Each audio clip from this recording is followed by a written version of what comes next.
নবী ঈসা আলাইহিস সালাতু ওয়াস সালাম জঙ্গলের মধ্যে একদিন হাঁটতেছেন, একা একা জঙ্গলে হাঁটে। হঠাৎ করে দেখে জঙ্গলটা আলোকিত হয়ে গেছে। কোত্থেকে আলো আসলো? খুঁজতে খুঁজতে আলোর কাছে গিয়ে দেখে জঙ্গলের ভিতরে বড় একটা পাহাড় দেখা যায়, সাদা একটা পাথর দেখা যায়। ওই পাথরের ভিতর থেকে কিছুক্ষণ পর জোনাকি পোকা যেমনি আলো জ্বলে, জোনাকি পোকা ছিলেন, জলে আবার নেবে।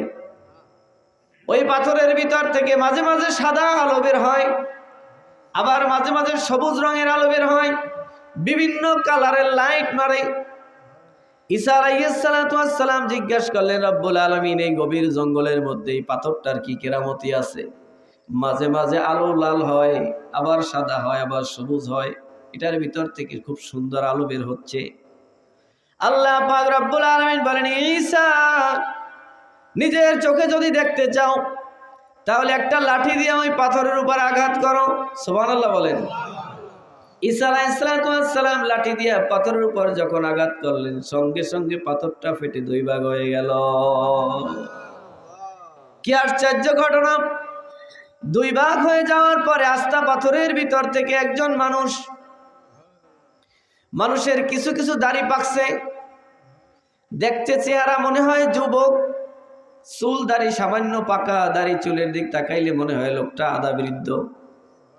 ঈসা আলাইহিস সালাম ডাক দিয়া বলে, রে আল্লাহর বান্দা, এই পাথরের ভিতরে তুমি কিভাবে ঢুকলা?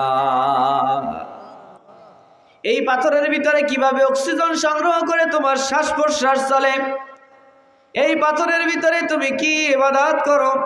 এই পাথরের ভিতরে তোমার কেমনে খানা পিনা চলে? ওই যুবক বলতেছে, ও আল্লাহর নবী, আপনি হয়তো বা এই জমানার নবী ঈসা। সুবহানাল্লাহ কোন।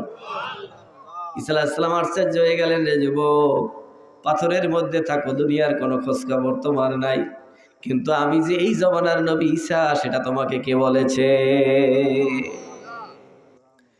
ওই যুবক বলতেছে, আল্লাহর নবী শোনেন, আমি এই পাথরের ভিতরে থাকি, 400 বছর পার হয়ে গেছে। আর একটু জোরে নাই? এই পাথরের ভিতরে 400 বছর পর্যন্ত আমি বসবাস করি। এই 400 বছরের ভিতরে এই এলাকার মধ্যে কয়জন নবী আসছে, কয়জন ওলি আল্লাহর জন্ম হয়েছে, কয়জন হাফেজে কোরআন হয়েছে, কয়জন আলেম হয়েছে, সব খবর আমার কাছে আছে। ঈসা আলাইহিস সালাম আরো আশ্চর্য হয়ে গেলেন, এই 400 বছরের ভিতরে তোমার খাবার ব্যবস্থা কি? ওই যুবক বলতেছে, আল্লাহর নবী শোনেন, আমার যখন ক্ষুধা লাগে আল্লাহ পাক রব্বুল আলামিন জান্নাত থেকে আমার জন্য এই পাথরের ভিতরে খাবারের ব্যবস্থা করেন। আমি যখন পিপাসিত হই, জান্নাত থেকে আল্লাহ পাক রব্বুল আলামিন 4টা নহর থেকে আমার জন্য পানির ব্যবস্থা করে। ঈসা আলাইহিস সালাম আশ্চর্য হইয়া সুবহানাল্লাহ বললেন। যখন কোনো জিনিস আশ্চর্যজনক দেখা হয় তখন কি বলতে হয়? সুবহানাল্লাহ। ঈসা আলাইহিস সালাম যুবকের কথা শুনে, এই ঘটনা দেখে সুবহানাল্লাহ বললেন। সঙ্গে সঙ্গে জিবরাইল আলাইহিস সালাম নাজিল হয়ে গেলেন। জিবরাইল সাল্লাম বলেন, ইয়া ঈসা, ওগো আল্লাহর নবী শোনেন, এই যুবক এই 400 বছর এই পাহাড়ের ভিতরে পাথরের ভিতরে ছিল।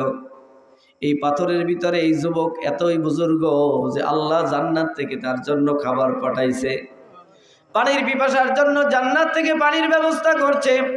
আর এই যুবক এতই ইবাদত করে, এই ইবাদতের তাসিরের কারণে এই পাথরটার ভিতর থেকে আলো বিস্ফোরিত হয়।